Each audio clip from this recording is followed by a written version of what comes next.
6 anni di reclusione per omicidio stradale aggravato dalle condizioni dell'imputato è la richiesta avanzata dal pubblico ministero nei confronti di Fabio Zattera, 56 anni, accusato di aver investito e ucciso la piccola Lea Stevanovic il 16 febbraio dello scorso anno a Creazzo. Quel pomeriggio l'uomo aveva perso il controllo dell'auto, uscendo dalla carreggiata, invadendo il marciapiede e travolgendo la bambina che si trovava accanto al padre.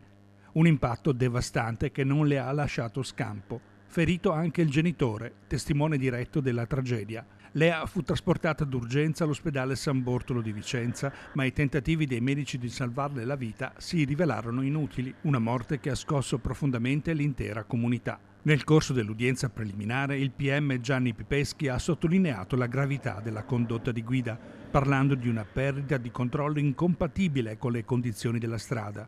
La difesa invece punta sul rito abbreviato che in caso di condanna porterà a una riduzione della pena di 1/3. I genitori della piccola Lea erano presenti in aula.